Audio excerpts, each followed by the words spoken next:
ہمارے ساتھی نے بچے نے بیان کیا حضرت اویس کرنی رحمۃ اللہ علیہ کا ماشاءاللہ ان کی زندگی کے حوالے سے بیان کیا۔ ایک بڑا مشہور واقعہ جو ہم نے اکثر کتابوں میں پڑھا ہے کہ آپ کو جو روحانیت کا بہت اعلیٰ مقام اللہ پاک نے عطا فرمایا، اور وہ کس وجہ سے تھا؟ ان کی والدہ کے ادب کی وجہ سے تھا، ماں کے ادب کی وجہ سے تھا۔ کہ آپ یہ سب بچوں کے لیے ہے جو ساتھی سن رہے ہیں، ان سب کے لیے ہے کہ جو ادب والدین کا کرتا ہے نا، تو پھر کریم آقا لجپال آقا بھی اس کو نوازتے ہیں، عطا فرماتے ہیں۔ آپ کا دل کیا کہ میں نبی پاک صلی اللہ علیہ وسلم کی پاک بارگاہ میں حاضری دے کر آؤں۔ والدہ نے کہا کہ دیکھو، آپ مسجد میں چلے جانا، سرکار مل گئے تو ٹھیک، ورنہ کہیں اور نہ ان کا ڈھونڈنے نکل جانا، واپس آ جانا۔ آپ گئے یمن کے ایک شہر ہے، ایک علاقہ ہے کرن، وہاں پہ آپ رہتے تھے۔ اب درمیان میں کئی میل کا فاصلہ ہے مدینہ پاک کے، تو آپ ملنے کے لیے تشریف لے گئے۔ تو جب مسجد میں پہنچے تو پتہ چلا سرکار مسجد میں تشریف فرما نہیں ہے، کہیں اور تشریف لے کر گئے ہوئے ہیں۔ تو اب اتنی دور آئے ہیں تو دل تو کرتا ہے نا کہ بندہ زیارت کر کے جائے، لیکن ماں کا ادب بھی تھا، حکم بھی تھا، کہیں اور نہ چلے جانا، بس وہاں سے واپس آ جانا۔ تو واپس چلے گئے۔ پھر کچھ عرصے بعد خیال آیا، شدت سے تڑپ تھی، حضور کی زیارت کے لیے تشریف لے لانا چاہتے تھے۔ پھر والدہ سے پوچھا تو انہوں نے کہا کہ دیکھو، گھر چلے جانا، اگر گھر میں مل گئے تو ٹھیک، ورنہ پھر واپس آ جانا، کہیں اور ڈھونڈنے نہ نکل جانا۔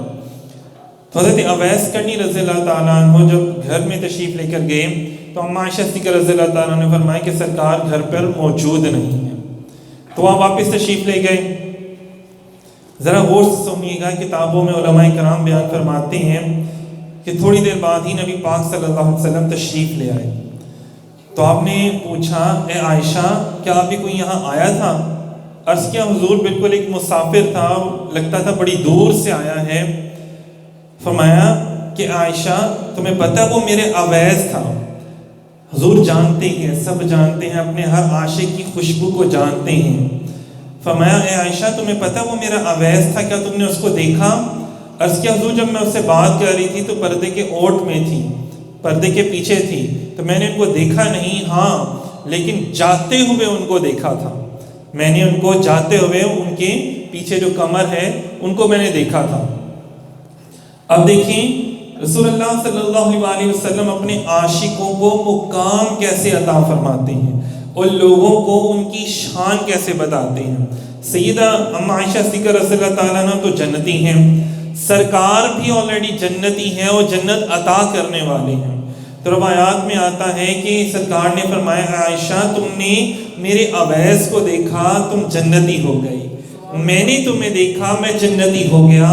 میں اپنے صحابہ کرام کے پاس جاتا ہوں، ان سے عرض کیا، ان سے فرمایا کہ صحابہ تم مجھے دیکھ لو، تم جنتی ہو جاؤ گے۔ اب دیکھیں، جنت تو سرکار کی قدموں کے طفیل سب کو ملتی ہے، عطا ہوتی ہے، لیکن صرف لوگوں کو اپنے ایک غلام کا، اپنے عاشق کا مقام عطا بتانا تھا کہ دیکھو کہ جس نے ماں کا ادب کیا اور نبی پاک صلی اللہ علیہ وسلم سے انہوں نے محبت کی۔ سامعین محترم، یہ وہ ہستی ہیں کہ جب سیدنا عمر فاروق رضی اللہ تعالیٰ عنہ، سیدنا بلال رضی اللہ تعالیٰ عنہ اور سیدنا مولا علی شیر خدا رضی اللہ تعالیٰ عنہ، یہ وہ ہستیاں ہیں جن کو نبی پاک صلی اللہ علیہ وسلم نے اپنا جبہ مبارک دے کر بھیجا۔ فرمایا یمن میں ایک علاقہ ہے قرن، وہاں پہ میرا ایک عاشق ہے اویس نام کا، اس کے جسم پر لمبے لمبے بال ہوں گے، لوگ اسے مجنوں کہتے ہیں، لیکن وہ اللہ کا بڑا محبوب ہے، بڑا پیارا ہے، وہ مجھ سے بڑی محبت کرتا ہے۔ تو تم جب جاؤ تو اس سے میری امت کے لیے دعا کروانا، میری امت کے لیے دعا کروانا۔ اب دیکھیں، اولیاء اللہ سے دعا کروانا نبی کی سنت ہے، اولیاء اللہ سے جانا اور ان کے لیے ہدیہ پیش کرنا، یہ انبیاء کرام کی سنت ہے۔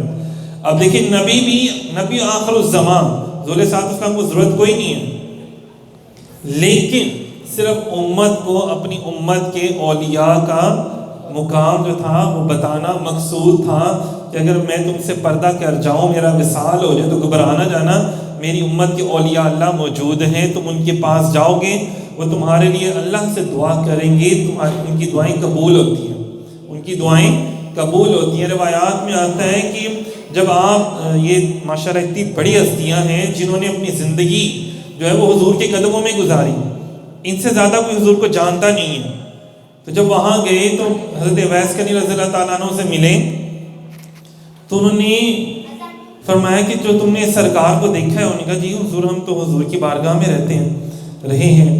فرمایا اچھا مجھے اس سرکار کا حلیہ مبارک بتاؤ۔ تو انہوں نے سرکار کا، نبی پاک صلی اللہ علیہ وسلم کا حلیہ مبارک بتانا شروع کیا۔ اندازہ کریں انہوں نے حلیہ مبارک حضور کا بتانا شروع کیا۔ فرمایا یہ نہیں، باطنی حلیہ مبارک بتاؤ۔ حضور وہ تو ہم نے نہیں دیکھا، وہ آپ بہتر جانتے ہیں۔ تو پھر حضرت اویس کرنی رضی اللہ تعالیٰ عنہ نے حضور صلی اللہ علیہ وسلم کو جو حلیہ مبارک بتایا، انہوں نے فرمایا کہ ہم اتنے سال حضور کی بارگاہ میں رہے، جو ہم نہیں جانتے وہ آپ جانتے ہیں۔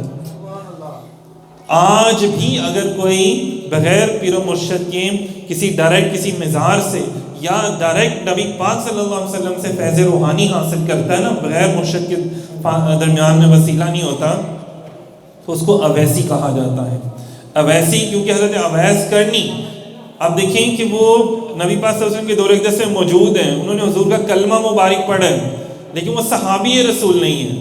کتنی بڑی بات ہے کہ وہ صحابی رسول نہیں ہے۔ صحابی وہ ہیں کہ جنہوں نے ظاہری آنکھوں سے ایمان کی حالت میں حضور کو دیکھا، لیکن ان کا عشق دیکھیں کہ وہ نماز قرن میں پڑھ رہے ہوتے تھے اور لوگوں کو بتا رہے ہوتے تھے آج میرے بھائی بلال نے اذان دی ہے، دیکھو اس کی زبان میں کوئلے رکھے گئے تھے نا، تو وہ شین کو سین پڑتا ہے۔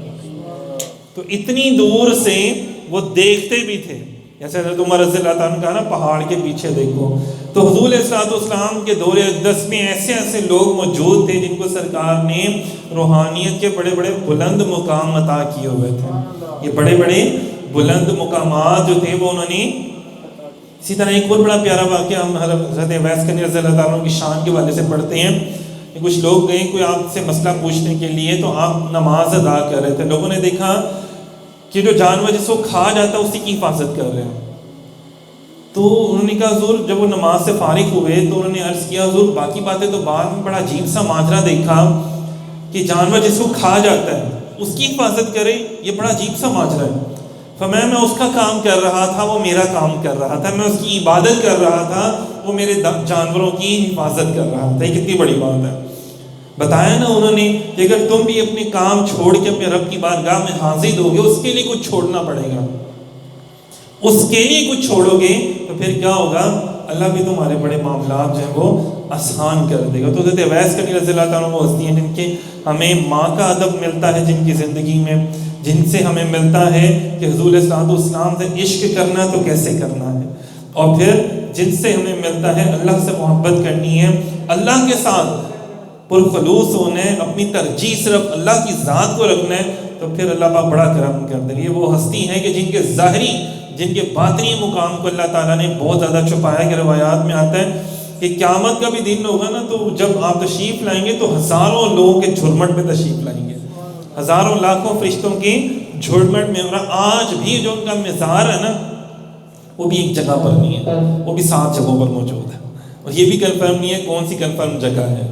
تو یہ اللہ تعالیٰ کے ایسے بھی اللہ کے ولی ہوتے ہیں جن کو چھپا لیا جاتا ہے، اور ایسے بھی ولی اللہ ہوتے ہیں جن کو سب کے سامنے ظاہر کر دیا، جیسے خواجہ اجمیر ہیں، داتا حضور ہیں، وصفہ سرکار ہیں، بڑی بڑی ہستیاں ہیں۔ اللہ رب العزت ہم سب کو اللہ کی صحبت عطا فرمائے۔ شکریہ۔